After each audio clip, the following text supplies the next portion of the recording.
Welcome to Canada's most irreverent talk show. This is The Andrew Lawton Show, brought to you by True North. Coming up, how public order is trumping public health in response to COVID-19, the importance of releasing pandemic projections, and some good news and bad news from the research front. The Andrew Lawton Show starts right now. We're almost a full month into lockdown. I just want all of you to know that you are champs so far for putting up with this, as frustrating as it might be at times. We're almost a month in, and I don't even know when we start official lockdown. For me, it's probably around March 14th. That's like completely for me personally, and that's only because I was in Toronto until March 14th and then came home and haven't really gone more than a few blocks away ever since then. But good for you for sticking in here. Welcome to another episode of The Andrew Lawton Show. Hope you're watching this from home or listening in a car or on a walk alone, perhaps, if you're listening to the podcast, because it seems like anything else may get you stopped by police or by law enforcement officers, depending on where you live, especially if you live in Ottawa, which makes sense because it's the seat of the nation's government and, of course, the biggest nanny state place imaginable when it comes to bylaw enforcement, apparently. You know, I warned a couple of weeks ago that the problem we were going to see here is that it was going to shift from a public health discussion into a public order discussion, and I'm afraid to say that's exactly what's happening. We're seeing it more in a few isolated pockets, but I'm pretty sure this is going to become the norm in the days and weeks to come. I'm going to talk about the enforcement aspects of this right now, and also later on in the show. I want to talk about some of the medical things that have come up that we haven't really had time to get around to in previous episodes of the show. The problem is that, you need to have buy-in.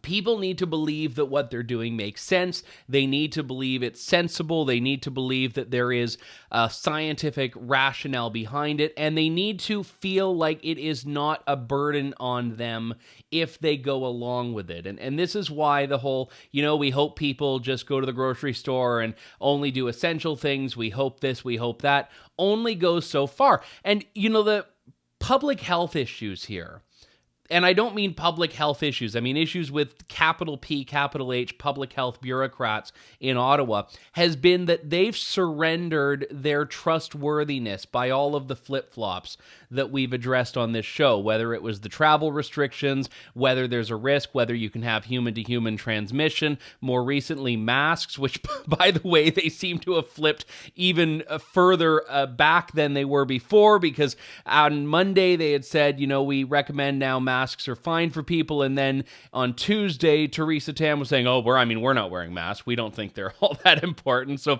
I'm not even going to bother trying to decipher what the real answer is on masks right now.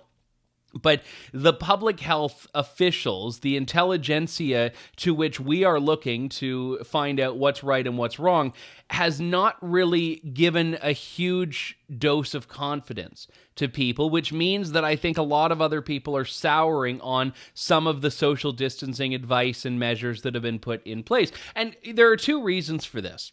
Number one, social distancing was not a term anyone had heard of. I don't even know if it was a new term, but certainly it was not a widespread term. Like flattening the curve. It's one of those things that 6 weeks ago you didn't even know existed, and now it's like everyone says it and you want to blow your brains out anytime you hear it again. So social distancing wasn't even the term that they stuck with. They then switched it to physical distancing because they didn't want to, I guess, create this idea that everyone was going to be isolated and lonely and all of this stuff. So right then and there, they can't even stick to the one term that they had gotten people to use, and now it's muddled again. So when you hear physical distancing, it's like, oh wait, well, is that different from social distancing, or is it just the lipstick on a pig thing, a different name for the same phenomenon? So I think that's a big part of why there is some growing weariness in people and weariness about what the advice is. But then you look at law enforcement and it's hard to say whether this is from overzealous law enforcement or genuine confusion. Information that doesn't quite trickle down all the way to the front lines, which I can imagine is very common in situations like this. But either way, it's these situations where you have people's rights who end up being threatened, and in many cases, absolutely trampled upon altogether. I want to talk about a few of these different stories because these are certainly exceptional examples, but in the grand scheme of things, they really aren't. I mean, this is forming a pattern very easily detected across Canada, across municipalities, where that letter of the law and the spirit of the law are not necessarily in alignment. They're enforcing the letter of the law and not the spirit of the law. And I get that. That's why they call it the law. But come on, we need to have some common sense here. I mean, the most, I'd say, egregious example was from the Ottawa Citizen. And by the way, there was a Globe and Mail article that touched on this. Apparently, Ottawa is like ground zero for this overzealousness. The story in the Globe says that the city of Ottawa is accused of going too far with its ticketing blitz. The city defended itself by saying that, we got 500 complaints last weekend, and of those complaints, we only ticketed, I think it was 43 people. First off, ticketing 43 people for using public parks and standing too close to one another isn't a point of pride. It's 43 more than it probably should be in an ideal society. But further to that, that's 500 people that were harassed and questioned. Some of them might have been doing something wrong. I'd say a lot of them were probably just going about their day, going about their business. And I say that because of this story in the Ottawa Citizen that I think reinforces exactly why you can't take your rights for granted in cases like this. It's about a man who decided to do what everyone else is trying to do, which is keep to himself, stay away from all of these problems around the world, and stay away from anything viral. And he was harassed by a law enforcement officer for playing in the park alone with his autistic son. Now, this is a man in Orleans. His 4-year-old autistic son was in an empty field kicking a soccer ball. And this is just insane. Alone. There's no one else there. So law enforcement officer shows up, says this is a $700 fine, gives him a warning, not a ticket. The guy thought he was getting a ticket, but gives him a warning and then leaves. That this man and his son, who are socially distanced from absolutely everyone in the world but each other, are told and threatened they could have a $700 fine. Now, the city of Ottawa said, we can't comment on the specific event without further information, they said initially. Then they later confirmed that it was actually a case where they were given a warning, so they had investigated it and figured it out. But it's not quite clear what the problem was. We know that a lot of parks are supposed to be closed. There is a lot of confusion about whether it's all green spaces or just specific things in parks like playgrounds, gazebos, and stuff like that. But even then, if a park is empty and people are allowed to go out for walks, and I never thought we'd be living in an era where you have to specify that you're allowed to leave your house, you're allowed to go for a walk, and you go to an empty park, why does anyone care? Who cares? And, their theory, I guess, is that, if everyone's there, then it's not going to be social distancing. But the whole point of social distancing is, as I understand it, you adapt based on where the people are around you. It's just like everyone has to now play Frogger when they're going through the grocery store. You go and then you veer left and then you veer right and you go forward and you backtrack. I mean, so, you adapt to the people around you. It's good. I'm waiting to see someone who creates this pool noodle contraption where you've got a 6-foot pool noodle, spokes on a wheel just to make sure that no one comes in your zone. Actually, that can be perhaps a good invention on my part. It's better than a giant bubble because I feel like you might get claustrophobic on that. But make a pool noodle spoke thing. That I'm giving you all my idea before I've done it. I'm pretty sure pool noodles have not been deemed an essential service, so I might have a hard time trying to find a store that sells. You need At least 6, I guess. But any case, imagine going through the grocery store with that. No one's going to come near you, not because of the COVID, just because they think you're insane. But you know what? It's all about how the ends are justifying the means in that case. But the point is that if you're in a park and there's no one else around you, or let's say there's someone else on the other side of the park, no one is being harmed by that. And, remember, we've been hearing from the government for years about the importance of everyone being active and getting out. We know obesity is a big public health crisis, and a lot of that comes back to inactivity. Kids aren't having recess anymore because they're not in school, so it's not like kids are having the opportunity to run around. And I'm sorry, but not everyone lives in a suburban home that has a big backyard where everyone can go out and run, especially in urban areas like Toronto, like parts of Ottawa, other cities, when people don't have yards. Walking to that park across the street, going around the neighborhood might be the only way they can actually go out and prevent there from being serious mental health challenges because they're cooped up in a 500 square foot apartment. So if someone is minding their own business, and I said this in a previous show about cops harassing someone on the beach, if someone is minding their own business, they're not near anyone but, the person they're there with, they are more threatened by the cop or the bylaw officer walking up to them than they are by anything that's happening in those circumstances. And, is that really a way to help anyone? No, it's not. It is absolutely making things worse and undermining trust in the government, which is already wafer thin at the best of times. I'd say one of the worst ones, though, I know I'm saying everyone is the worst, but they're all just making me pull my hair out here, comes from La Presse, where a woman on her birthday had a bunch of friends line the street in their cars.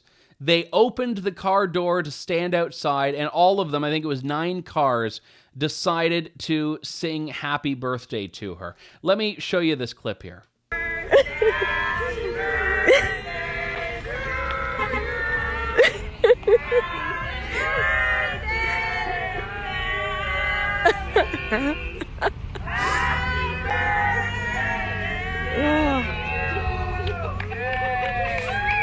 Thank you. Now, when I first saw that, I assumed that they would have been ticketed just for singing it in English in Quebec. But no, that wasn't the case of it. In fact, she was ticketed $1,500.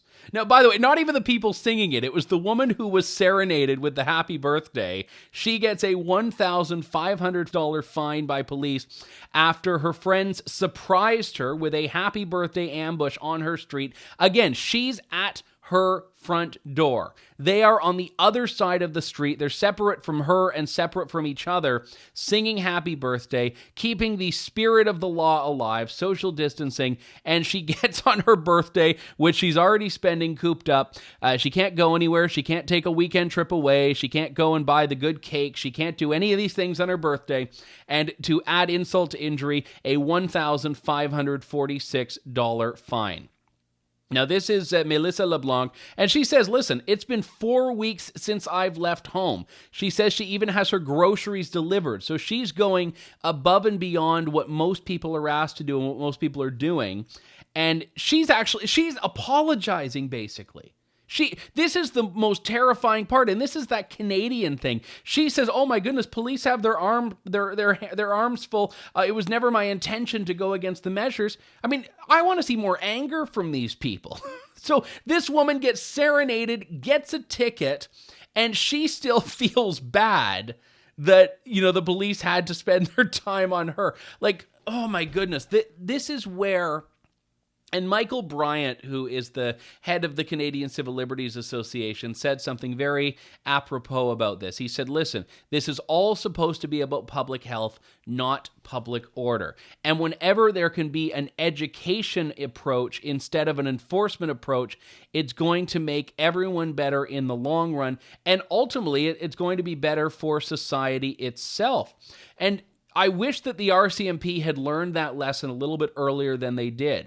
In Halifax, police are worried about rumors. In fact, police all over Canada are worried about rumors of people saying, oh, my friend was pulled over and questioned where he was going. The rumor in Halifax is that any car with more than 2 people in it will be pulled over, and they'll make sure that they're still appropriately following the emergency orders. I heard, I think going back a week and a half ago, rumors that people were being pulled over and said you have to have a reason to be out. And a lot of this in a time of crisis, you can't really trust too much anyway. It's, I heard from someone who heard from someone who heard from someone and all that stuff. But where there's smoke, there's fire. So Halifax is saying, no, we've not been ordered to stop vehicles, although under the Emergency Act in Nova Scotia, people have to maintain a distance of 2 meters or 6 feet, and also gatherings of more than 5, like in other provinces, are prohibited. But the reason I find this to be such an interesting dismissal of them saying, oh no, we're not doing that, is that in Calgary, the RCMP fined 2 teens for not having social distance between them when they were in a car together. Now, there is a bit of an upside to this in that the RCMP has canceled the ticket, but I think that's too little too late. This was last Thursday, and it was, Cochrane, not Calgary. Cochrane, Alberta. A teenager was given a $1,200 fine, 16 years old, because he was driving in a car with his friend after returning from a job interview. So, not keeping to the spirit of the law, but they're 16. And police pulled them over, asked the 2 of them for ID, saw that their addresses were different. So the police officer, being the astute detective he was, determined that if the addresses were different, they might not live together, and hands out a $1,600 fine for not practicing social distancing. And again, so the father complained, went to the media, the public pressure led the RCMP to cancel the ticket. But even their cancellation bothers me here, because Fraser Logan, who's an RCMP spokesperson, says, well, officers do have the discretion to lay that offense notice, and the ticket was within the police officer's right. After further discussions, a decision was made to cancel the ticket. So they're saying, listen, we're canceling it, but we don't have to. We could have ticketed you again, and we will ticket you again. And look, there are cases where teens are being stupid. And not just teens. I don't want to single out teens. There are cases where people of all ages are not adhering to what is expected of us right now. And go for the people who are being reckless. Go for the people who are being reckless. If someone's having a giant house party, someone's having a barbecue, fine. Go in there and break it up if you absolutely need to. But if you get 2 teens that are in a car, from what I've read, they weren't even pulled over for anything traffic related. It wasn't like they were speeding a bit or one of them was using a cell phone. It was a fishing expedition. They could have been brothers. They could have been roommates, whatever. But it was a fishing expedition. Police go, and then, oh, you don't live together. You're getting ticketed. And one of the things, certainly in Ontario, is that you need to provide identification now. You typically don't need to. Under this, you do. So if my wife and I were minding our own business, going for one of our, I don't want to say daily walks, but one of our regular walks, and police stop us for whatever reason and say, hey, we need to see your ID to make sure you live together. Normally, I'd say go pound salt. Not because I disrespect police. I have a lot of respect for police, but because I disrespect the overzealousness that we see from some pockets of law enforcement. And in this case, I would actually be fined, not for social distancing rules, but I would be fined for not complying with a demand that I must identify myself.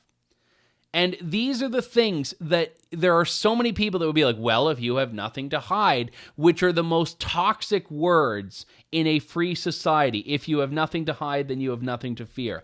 And if we could just completely throw those words out once we're done with COVID, like we are hopefully going to throw out social distance and flatten the curve, I'll be very happy. Because for so many people, they don't understand the bigger picture here, which is that government will, after this, have license to do this for situations that are far less dire than the one in which we're living in now. And this is not that I don't take COVID-19 seriously. I do. It's not that I don't realize there is a need for added and enhanced measures. I do. It's that we've been seeing, and we're seeing more often now, this idea where the remedy doesn't really match the problem. And the remedy is opening up worse things for us, for society, for Canada, than the problem itself is. And these are the cases that we have to resist. And you know, there are going to be a lot of people that say, well, once the virus is done, these things will go away. You better hope so. You better hope so, because if all of a sudden we have now in regular flu season, say, police going down this road saying, okay, well, we've got to start enforcing some of these things, that's a case where the imbalance will be very stark. But officials will have justification because of what happened now. So in Halifax is saying, oh, don't be ridiculous. We're not pulling over people for just driving in a car together. Well, some of your colleagues are. Some of your brothers in blue are out in Alberta. So yes, this is insane that we have to have some of these discussions, but it's important that we do. It's absolutely important that we do. We got to take a break. When we come back, more of the Andrew Lawton Show here on True North. You're tuned in to the Andrew Lawton Show. As you know, I've been doing a lot of the heavy lifting, the work that most Canadians don't want to do. I've been watching the daily government briefings, the daily government press conferences from pretty much everyone. Justin Trudeau, Chrystia Freeland, Doug Ford, sometimes the Alberta officials as well. And I've been just immersed in this. And there was a bit of an odd moment in Justin Trudeau's briefing on Tuesday of this week when he used terms that just, you know, I don't even think I can describe it adequately without just playing the clip for you. My understanding of what Dr. Tam explained yesterday is that if people want to wear a mask, that is okay. It protects others more than it protects you because it prevents you from breathing or speaking moistly on them. Oh, what a terrible image. So for all of the things we've talked about with masks, Trudeau comes out with this one. It can prevent you from breathing or speaking moistly on others. Now, I do a lot of talking in my life. I used to host a daily 3-hour show. There were a couple of days where I was hosting my own 3-hour show in London, guest hosting a 3-hour show in Toronto, and a 2.5-hour show in Calgary. So there have been days where I have spoken for 8.5 hours in a row, back to back, and I have never spoken moistly in my life. I have never spoken moistly. So Justin Trudeau has now warned against breathing or speaking moistly, and at the end of it says, ugh, what a terrible image, which I think is pretty much the exact thing that anyone watching. I've never had this hate on for the word moist, but I understand that moist is one of the most detested words in the English language, whether moist is spoken moistly or unmoistly. Moist is just one of those words people don't like. So the reason that I think it's important to mention this is that Trudeau's usage of the word moist in any context, whether it was for, you know, illustrative purposes or a misspeak, because it's the word moist, people don't like hearing it. So moist. Anyway, so whether it's the least of your worries or the moist of them, I mean the most of them, we will carry on with that. I was actually fond of that because it was just a rare sort of human levity-driven moment in the midst of something very serious, but it did sound like a really icky thing. It's funny, though, because I had a message from someone, it might have been a commenter, so email or whatever it was, and they had said, you know, why are you not angrier about X, Y, Z? And it was it's a valid question. You know, there are a lot of people that I think are only angry, and they are too angry, and there's no way to do anything about anything if you're always at a 10 on the anger level. I get frustrated, I get annoyed when things happen, when governments try to trample on rights. Yeah, I get worked up about it. But the only way you can survive, in my view, is by laughing. And that doesn't mean you're making light of things in the sense that you're diminishing or downplaying them. What it means is that the only way to survive and work through and keep your sanity and keep your strength is to not immerse yourself in the negativity of the world and then start parroting that negativity. And I don't want to sound like a motivational speaker because I'm not particularly motivational and I don't want to be. But you know, if just because I'm not yelling doesn't mean that I don't realize there are grave things at stake here. And I would hope that all of us through this can learn that, yeah, sometimes you need to just laugh at something, and that's the way that you can delegitimize it and work through it. You know, the fact is, most of what is passed as a serious solution to the world's problems is a punchline. And that's the one thing we've seen from a lot of what government has pushed. So yeah, I'm going to take the bait. I'm going to laugh at the punchline because that's the way that we prove to people how absurd a lot of these things are and can move forward as a result. So that's my answer to that question. And thank you for watching nonetheless. Speaking of, again, why we can't just be so consumed by negativity, last week we saw projections from Alberta, or from Ontario rather, and in that we heard that up to 15,000 people may die from COVID-19 by the end of the crisis. Now we've heard numbers from Alberta as well as from Quebec. So there seems to be a bit of a pact emerging from François Legault, Jason Kenney, Doug Ford, all saying, listen, we need to have full disclosure. We need to be transparent about this. And Alberta, in a probable scenario, Jason Kenney said, the province will see between 400 and 3,100 deaths. Now, the interesting thing about this projection is that while it's lower than Ontario, it also seems to be a bit of a shorter time frame. So he's saying that there's also an elevated scenario that would see 500 to 6,600 people die in the province. Now, this is based on Alberta's modeling.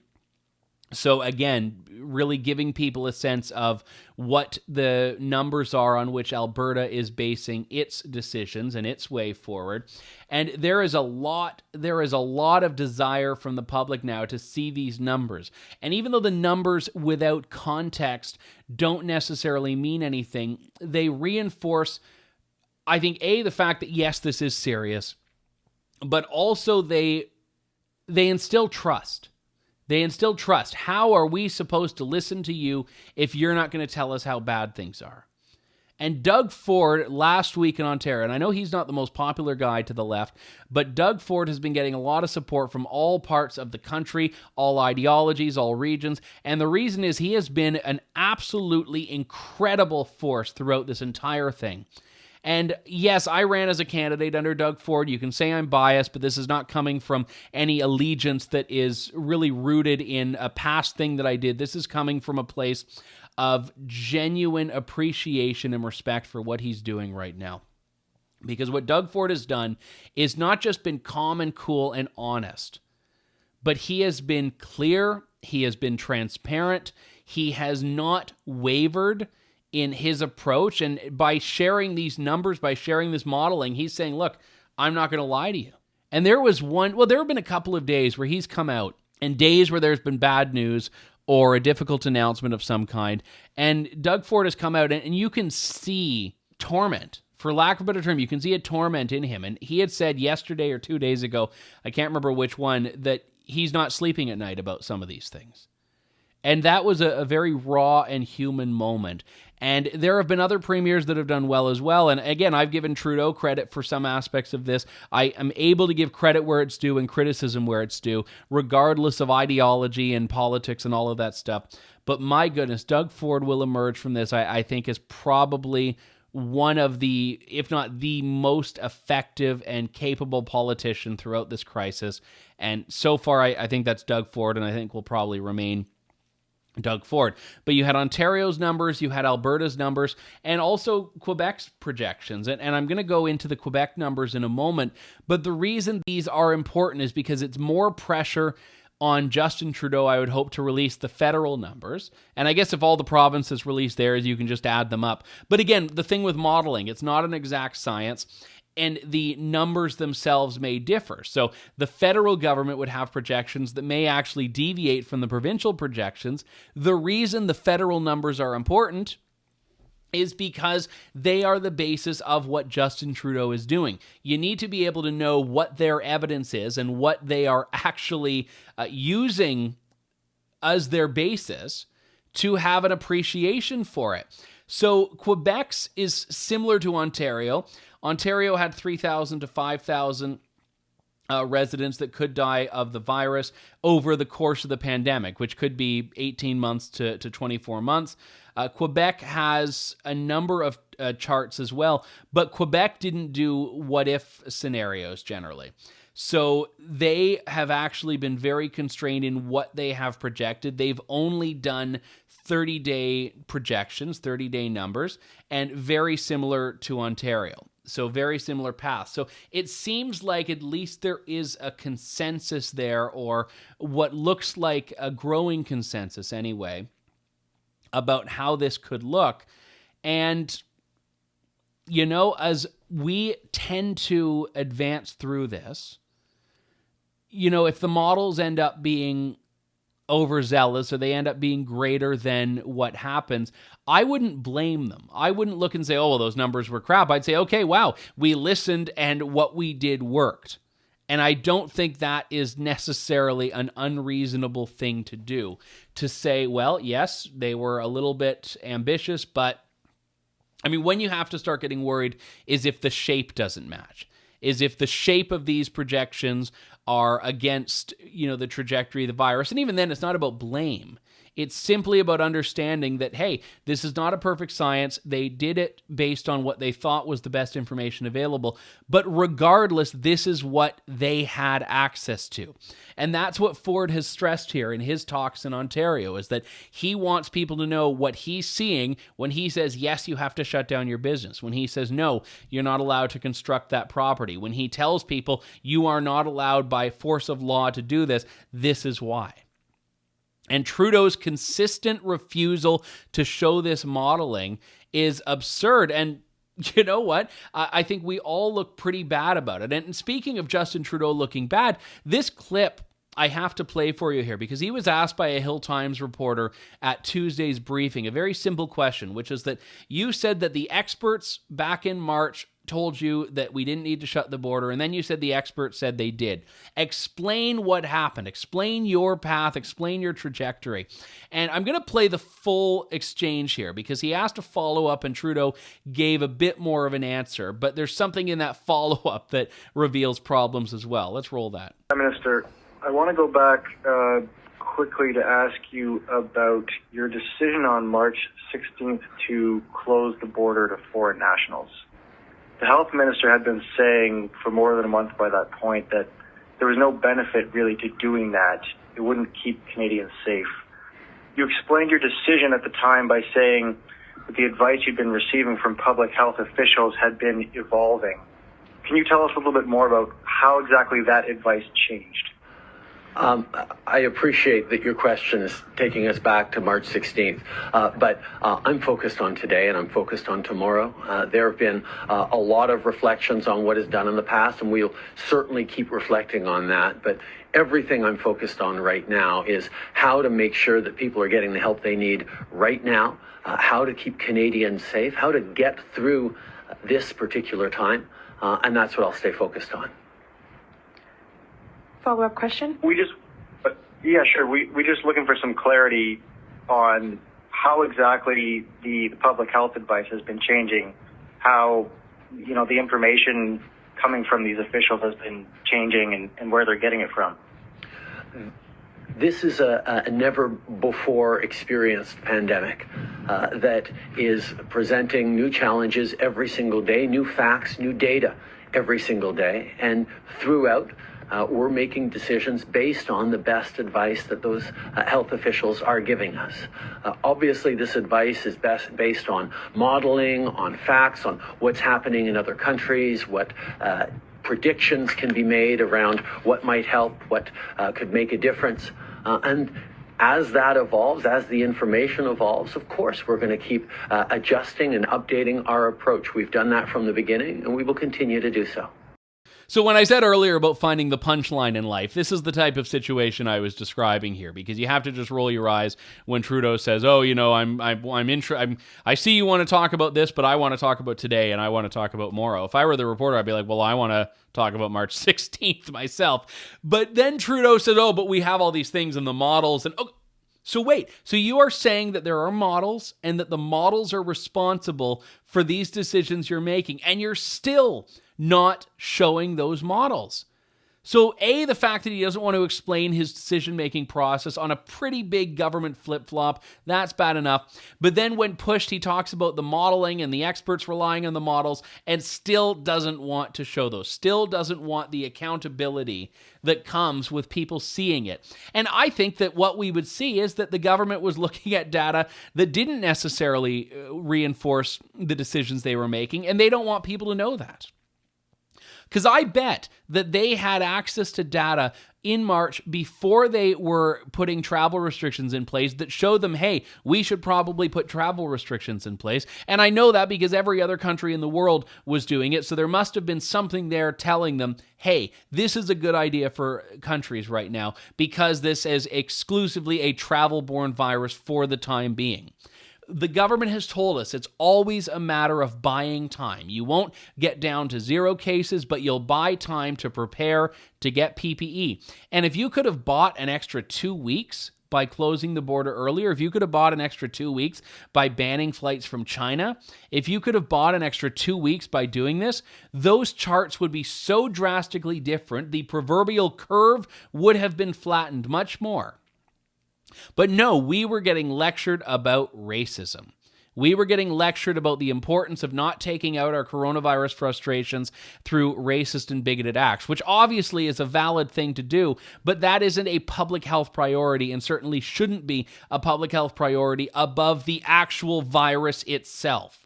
Talk about the social implications, the social effects after, write a blog post on it, make a little video and upload it to YouTube to comment on how you think everyone's so mean in Canada. But my goodness, focus on the virus first, then focus on all those social aspects. And this is where you get a government that I don't think was listening to the models. You have either advice that was being ignored or you just have downright bad advice. Either way, it's something that Canadians need to have accountability for. We've got to take a break. When we come back, more of the Andrew Lawton Show here on True North. You're tuned in to the Andrew Lawton Show.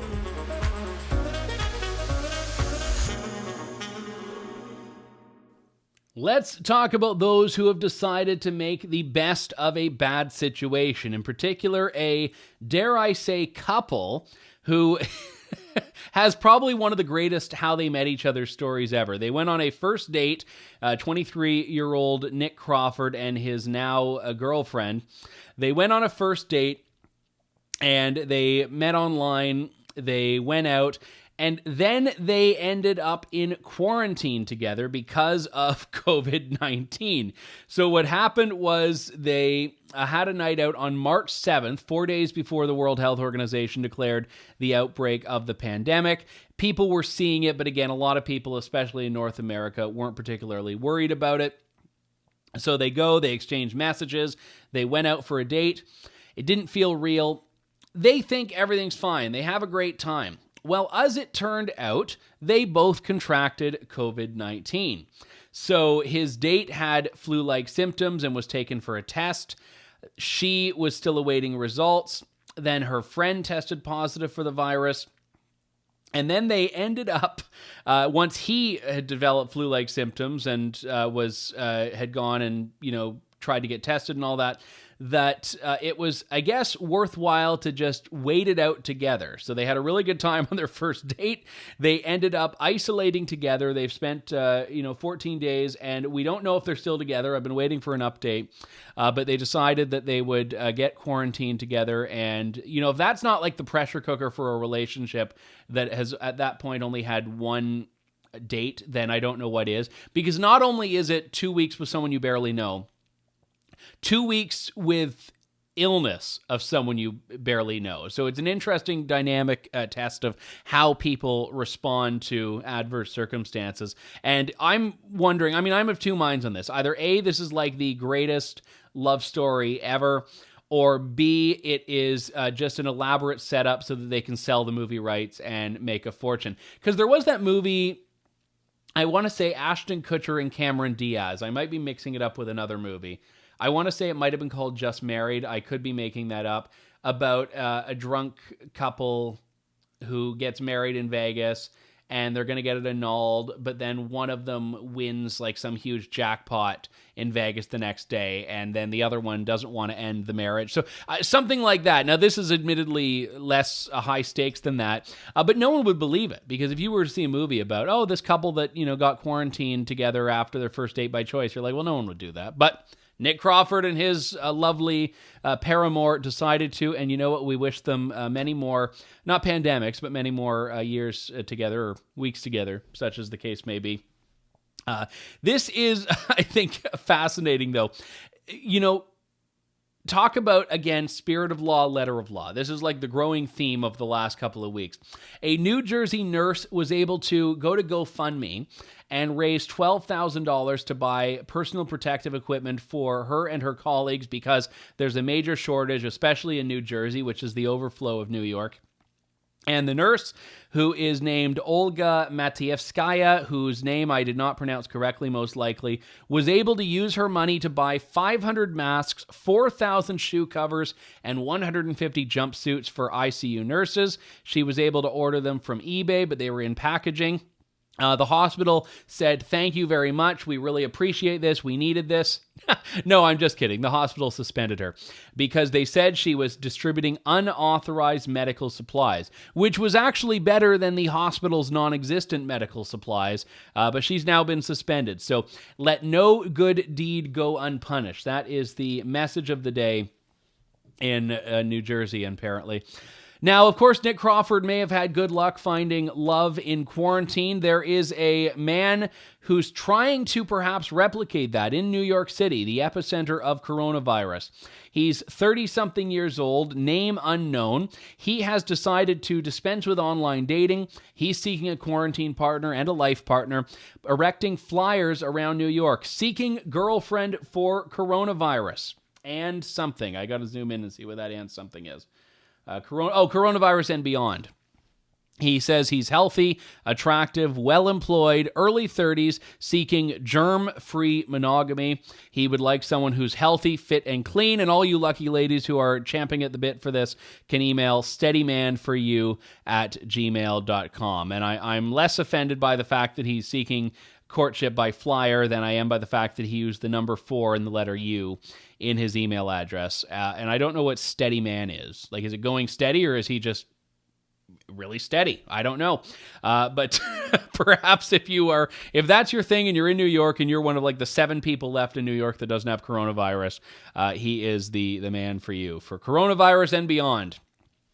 You know what? I always like mocking socialist dictatorship, so let's do this one other fun story here.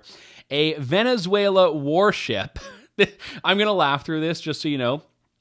A Venezuela warship was defending the Venezuelan naval interests and decided to harass a cruise ship, a Portuguese-flagged cruise ship dubbed RCGS Resolute. And the warship, called the Naiguata, intercepted the Resolute off the coast of Venezuela about a week and a half ago, shortly after midnight on March 30th. And the Naiguata, the Venezuelan ship, ordered the Resolute to change its course, and then they had a standoff between the ship crews because there was confusion about whether they were in international waters or Venezuelan waters. Resolute was trying to inform its head office of the encounter and figure out what to do, and then the Venezuelan ship started shooting at the Resolute. Now, you may wonder why I'm sharing this as a fun story. Well, just keep listening. So the Venezuela ship is shooting at the cruise ship, the unarmed cruise ship of a bunch of presumably like Portuguese, octogenarians who are just on the cruise and haven't been able to dock anywhere yet.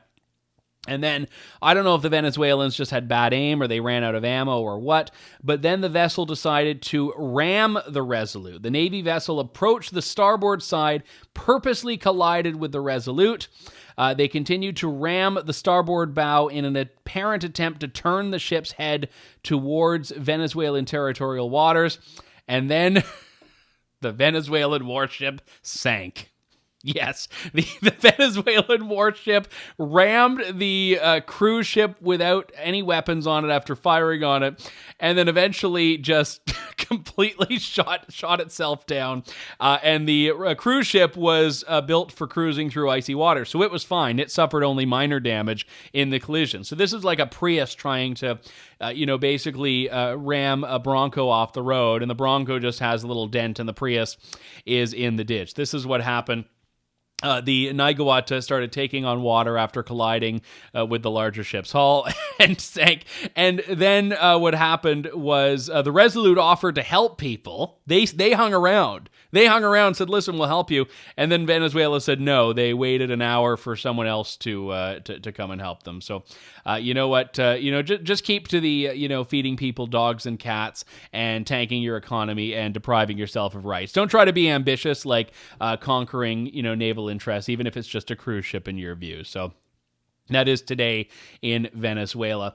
Just before we wrap up here, I want to mention one thing that I think should be concerning, but I also want to couch this by saying that we shouldn't take it at face value just yet. South China Post, which if you're not from, or South China Morning Post, which is a Hong Kong publication, it's not a China publication, so they're fairly reputable, has found that low antibody levels are raising question about the risk of reinfection. So they're citing scientists in China, so in Shanghai, so take that with a grain of salt. But they're saying that some recovered patients are showing no signs of the neutralizing proteins, meaning that their early research is showing them that, yeah, you could get coronavirus twice. You could get this thing a second or potentially third time. Now, why I say to take this with skepticism, not even because it's China, just because we don't know a lot about this. But there is opportunity and there is downside in that, because in some senses it means, yeah, we could learn that things are better, or it also means we could learn things are worse. But when you hear about the story we had last week about animal transmission is now happening, human to animal, and now we have this about reinfection, this is proving that we're in for a long haul, because when there's this much uncertainty, no one is going to want to claim victory and say, all right, come on in, everybody, we got it beat. So that's an article. It was interesting. I won't get into the minute details of the medical aspects of that, except to say that there's still some uncertainty about this pretty key part, which is whether you can get it twice. So it's not like herd immunity will necessarily be built up in all of these places that have had an outbreak or that have become the epicenter of the virus. So that's important. Another one, and I've had a lot of emails about this, people asking about hydroxychloroquine and why no one's talking about it. Look, the fact is, I'm very interested in this. We're starting to see now Canadians explore this. McGill University researchers are actually looking for patients to test hydroxychloroquine as a treatment for COVID-19. You've had particular states like Michigan, for example, that have wanted to fast-track approval. It's a malaria drug that has had, it seems like, some limited success, but it's also in high doses very fatal. So what's interesting is that this has become a culture war thing in the U.S. Because Trump has talked about it, because Donald Trump has mentioned it and had it favorably viewed, the FDA has now approved it for testing. Now it's like if you support hydroxychloroquine, it's like you support Trump. So this drug, which could be a lifesaver, we don't know, has now become a part of a culture war instead of something that everyone is getting excited about. And it's not a conspiracy theory to say, hey, try it out. When people say, why is no one talking about it? I don't think that there's a conspiracy to shut it down. I think that there's a lot of uncertainty. And in Canada, people are very reticent with drugs in general. I mean, everyone around the world waits for the FDA to make the first call before going anywhere near it. So we are following it. We're not ignoring it. I'm going to be very interested in seeing what happens in this McGill study, a clinical trial. So, I mean, we could have some very good news on the horizon. In any case, I want to wrap things up. We will be back next week for a regular edition of the show, but we'll have a special edition of the show on the weekend, the last of our series for the time being of interviews with leadership candidates. I'll explain why we're doing it in a little preamble for next week's episode, but that'll be with Leslyn Lewis. In the meantime, thank you, God bless, and stay healthy, Canada. Thanks for listening to The Andrew Lawton Show. Support the program by donating to True North at www.tnc.news.